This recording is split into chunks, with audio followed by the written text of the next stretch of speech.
Are you ready to make the most of your oil and gas mineral rights? Welcome to the Mineral Rights Podcast. Get the knowledge and resources you need to manage your minerals and royalties. Here is your host, Matt Sands.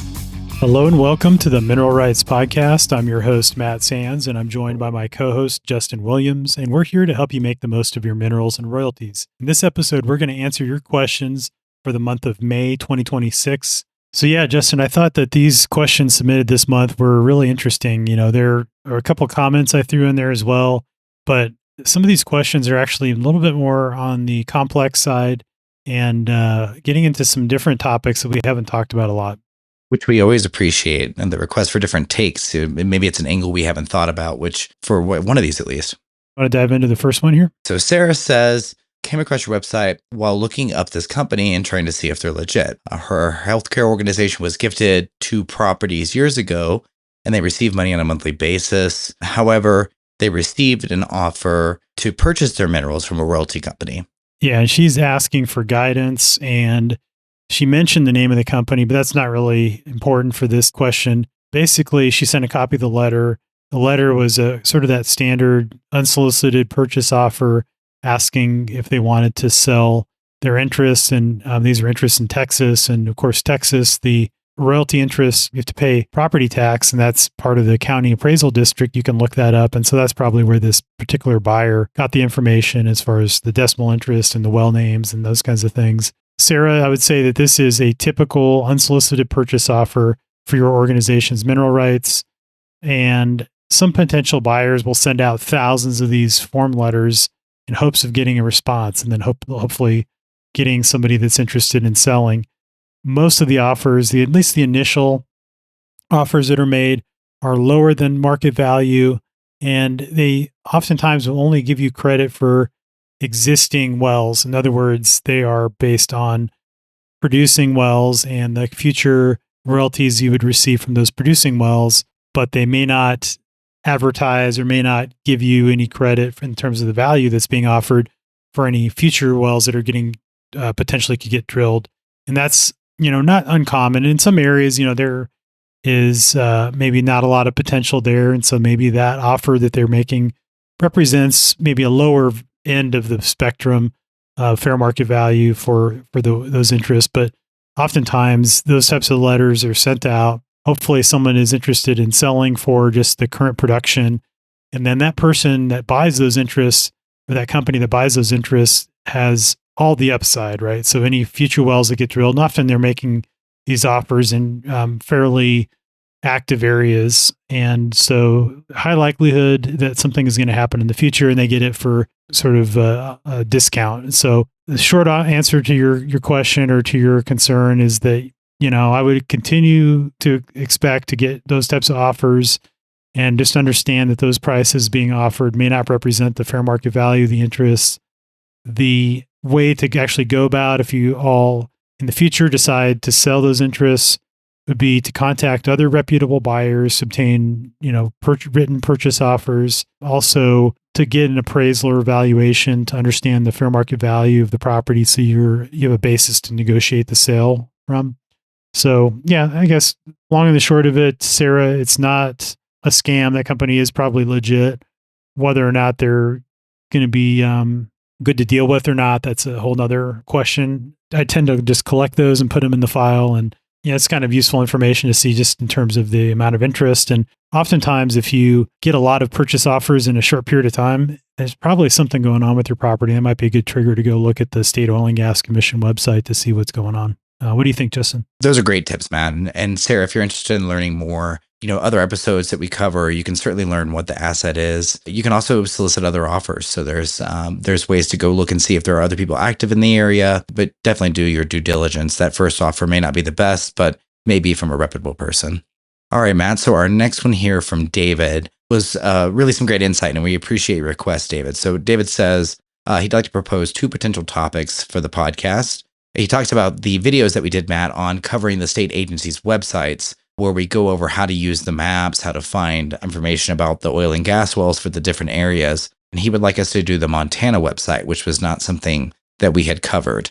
And Matt, that seems like an easy enough request for us to do. And I'm glad that the others were helpful. Another one he mentions, Matt, is basically looking at mineral rights ownership in relation to economics and how that mineral rights ownership would have an impact on economics and vice versa, how economics has an impact on mineral rights owners. And Matt, that would be a really interesting episode, I think, to see the correlation there. He mentions the interview we did with Alex Epstein, which he had talked about the moral case for fossil fuels and how important the easy access to energy is. So it'd be a really interesting show, Matt, and something that I've not really considered it from that angle. Yeah, it was a really interesting request. And I think, from a macroeconomic perspective, it would be interesting to understand the impact on macroeconomics. And that's things like inflation and commodity prices and, what the broader energy markets are doing. And we talk about that a little bit in our monthly news episodes when we talk about prices and things like that. But I think it would be helpful to get an economist on to talk about that. I would say, David, and one thing we do sort of skirt around the economics topic around the episodes where we talk about the value of minerals and royalties, and particularly the methods that are used to value mineral rights. And one of the first episodes that we recorded was, and in fact, I think it may have actually been your first episode, Justin, was episode 4, where we talked about how mineral rights are valued. And I talk there about the income approach, and that's a discounted cash flow analysis. And that whole concept out of discounted cash flow is very important for valuing minerals and for mineral owners to understand in terms of the future value of their property and how that relates to, the purchase offers they're getting and all that. And so that would be helpful to maybe get an external perspective and talk about discounted cash flow analysis and, how that relates to mineral value and the things that you can do to influence it. I think that would be a really interesting topic. So thanks again, David, for those suggestions. So our next one here is a comment from Kevin in response to the episode where we were celebrating our 300th episode and talked about the top 10 favorite episodes. We were surprised, but also not surprised with a lot of the top 10, just because those were the common topics that a lot of people want to know. And it's the facets that seem to come up again and again at different points for mineral rights owners.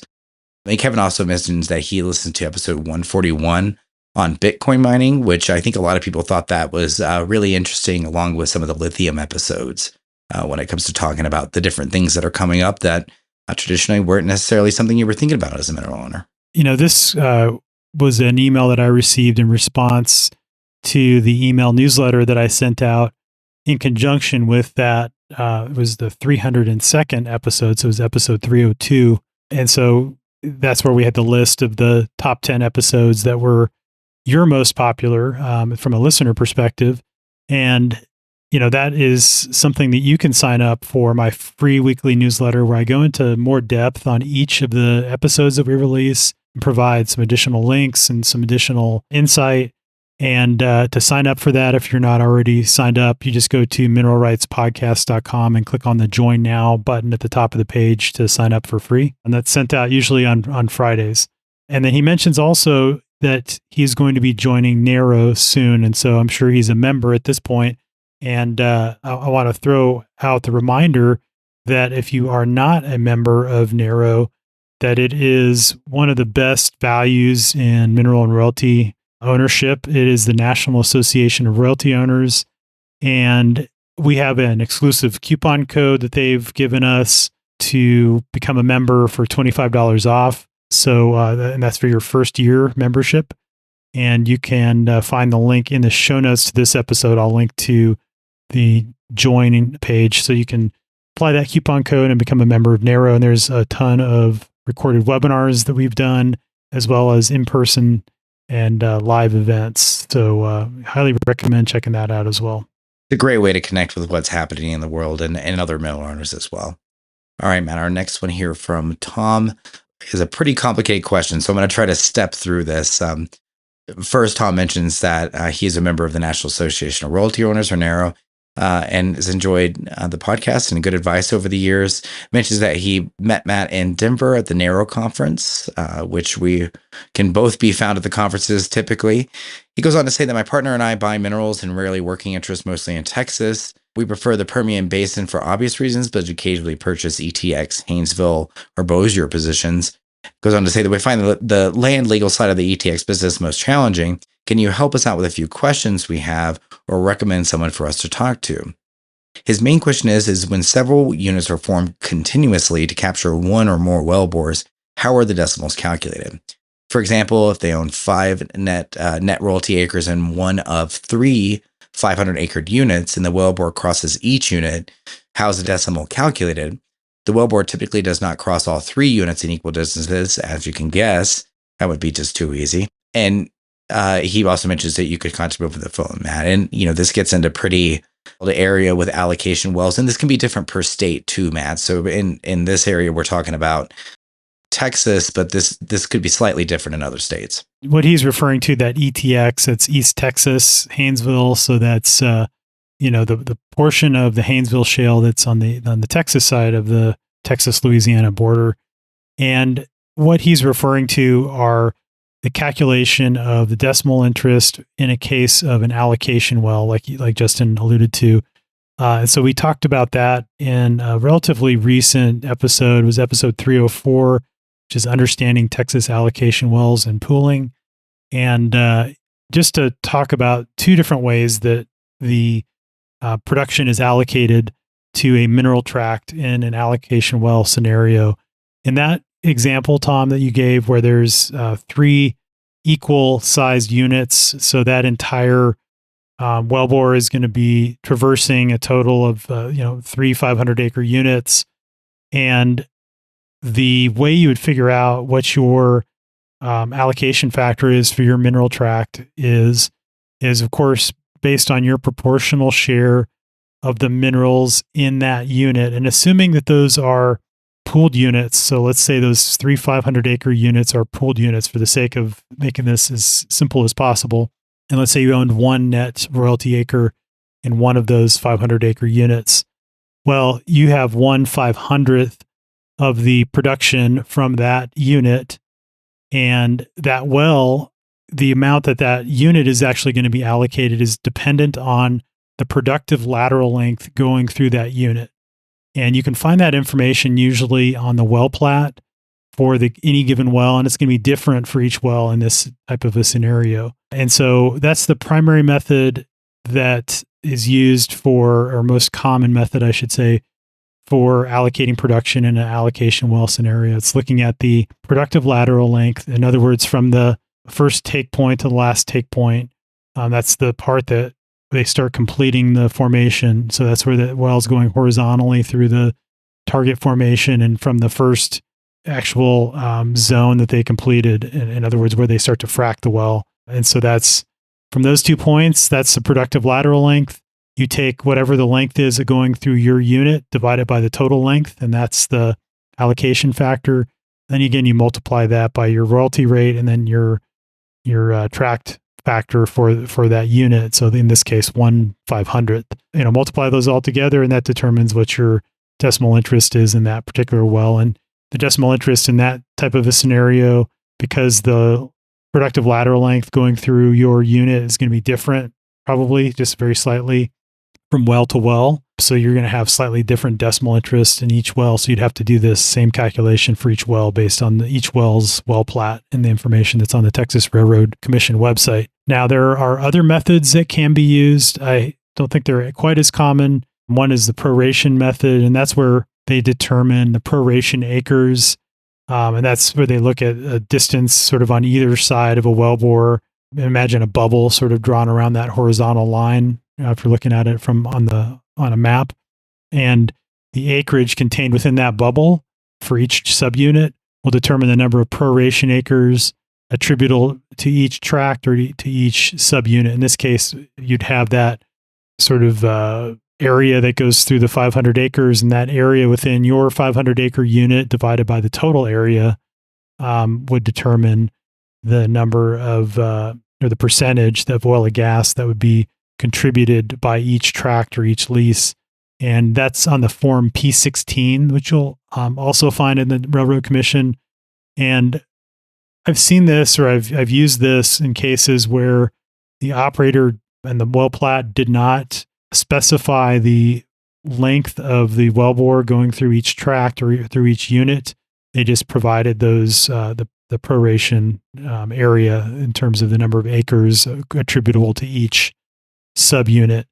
So those are a couple of different ways. There's other ways that are maybe not quite as common. It's a complicated workaround in Texas because there's no forced pooling, but it's nothing. Once you get the hang of it, it's not terrible, but it is something that requires a little bit of thought and to make sure that you're looking at things the right way, because it can make a big difference between this for the same well, if it's a pooled unit versus an allocation well, just exactly depending on where you have minerals. And it could be a benefit to be an allocation well scenario, or it could be a disadvantage. And it just totally depends on where your minerals are in relation to those unit boundaries and how much of that well goes through your lease.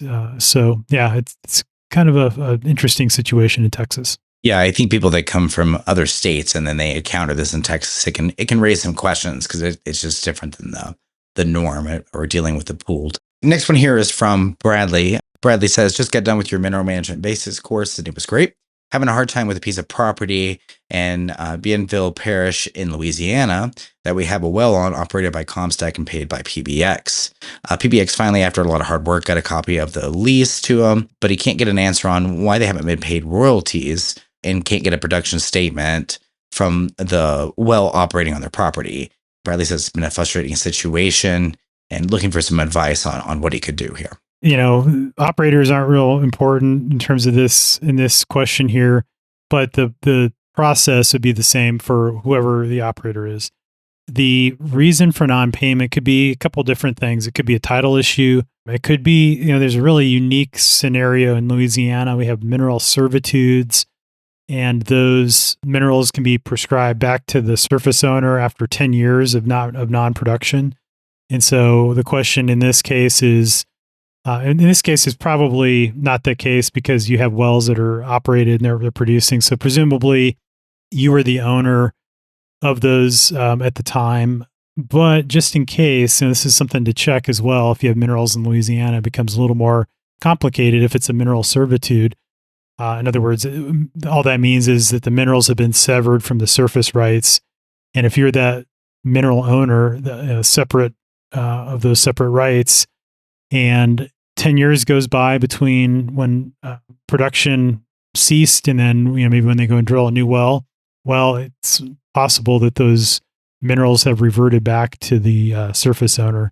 So that is one thing to look at to make sure that you had continuous production, or at least not a 10-year gap in between when maybe an old vertical well was drilled and then when some of these new wells were drilled.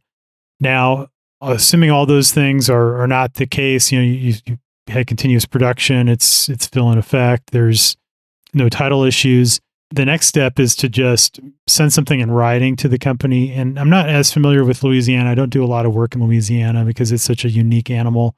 But the process would be to check the Louisiana statutes for what your rights are in terms of missing payments or late royalty payments. Most typically, you can request interest on those late payments.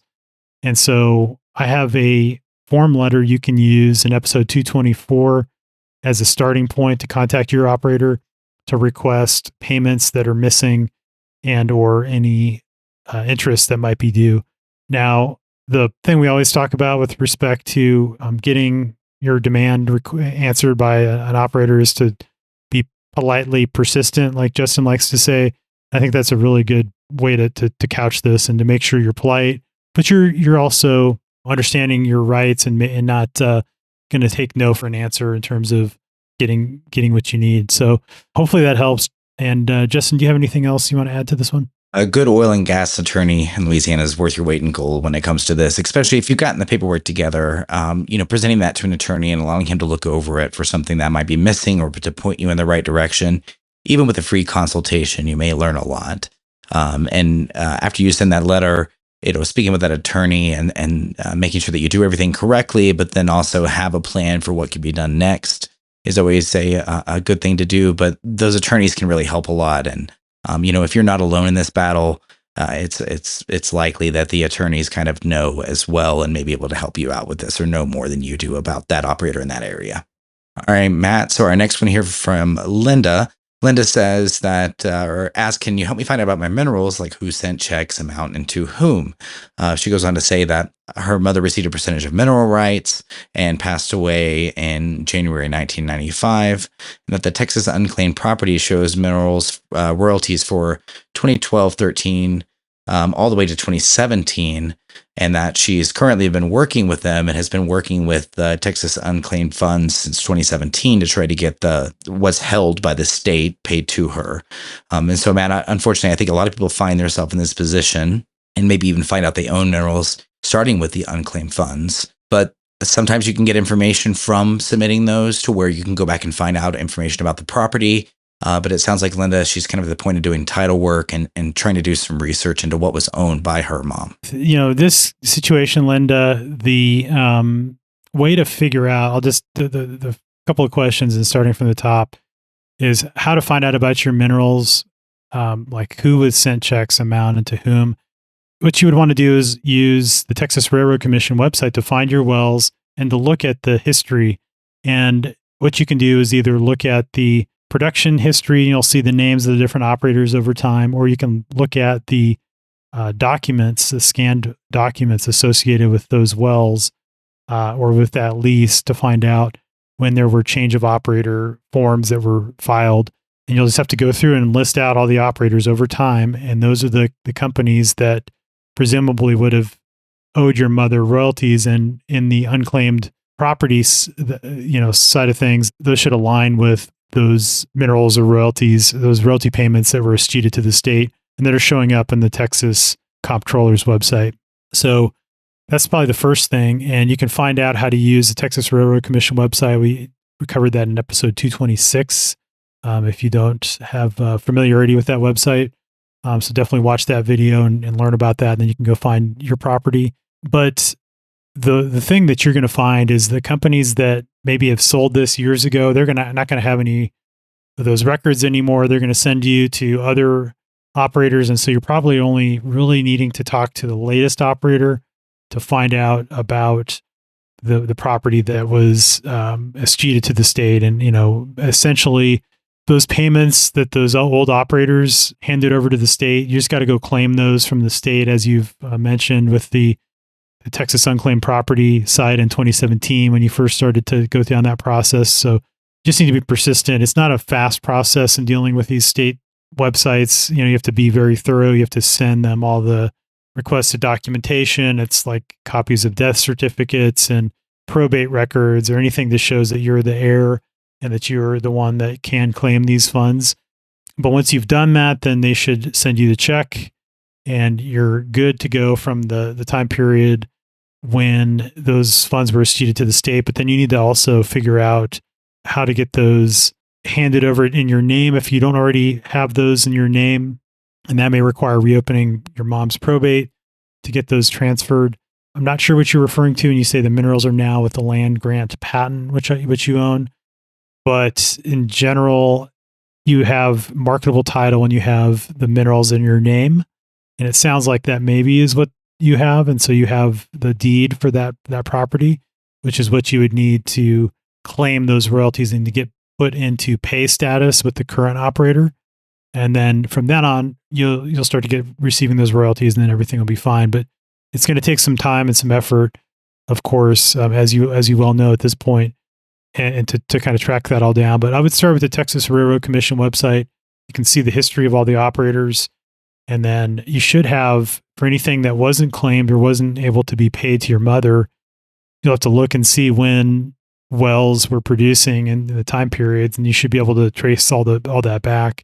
And you may need to go and contact some of those older operators just to find out more information about the property or what happened to those payments. But unfortunately, if they've sold those, 3 or 4 or 5 times, and there's multiple operators down the chain of ownership, those past operators are probably not going to be very helpful, unfortunately. Justin, what do you think? What are some other tips you can think of? I think you pretty well covered it. And this can be a lot to learn, Linda. So, don't feel too frustrated. It can take a lot of time in trying to reach back out to people. Depending on what is at stake here and what the return on investment would be, You could always reach out to a mineral manager that might be interested in helping with this, or a oil and gas attorney. But like we talk about a lot, Matt, each person's situation is unique, and it doesn't always make sense to expend those funds up front if you're not really sure what you own yet.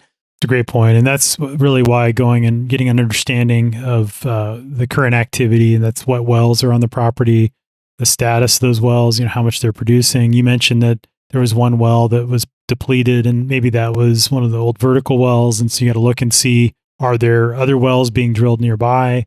Is your lease still even active? And so, going down that process of figuring everything out and making sure you have documents like your deeds and your leases are going to be very important. And if you don't have that stuff, you can obtain those through a title search. And so I talk about how to do that in my Mineral Management Basics course, which you can find the link to on my website, which is just mineralrightspodcast.com, and then /courses. You can find out more if that's a good fit. But I do go through step-by-step how to perform a title search, all the different types of oil and gas interests. There's checklists of the different documents you should have, and then how to navigate those state oil and gas commission websites, and then how to claim missing property as well. So hopefully this is helpful, Linda, and good luck. That wraps it up for listener questions for May, Matt. Yeah, some interesting ones this month. A little bit different twist on some of these topics, some very specific and detailed types of questions, but then also some really good suggestions for future episode topics. So I've added those to the list. So thank you all for submitting those requests or those comments. So David and Kevin and others, Tom, appreciate you mentioning those types of requests. And then again, if you have a question that you would like us to answer on the show, you can send it to feedback@mineralrightspodcast.com, or you can send us suggestions for future episode topics. So thanks again for listening. Thanks, Justin. Thanks, Matt. Thanks so much for listening to the Mineral Rights Podcast with your host, Matt Sands. Don't forget to subscribe and share at mineralrightspodcast.com. The Mineral Rights Podcast should not be construed as investment, legal, or tax advice. All information is believed to be from reliable sources. However, we make no representation as to its completeness or accuracy.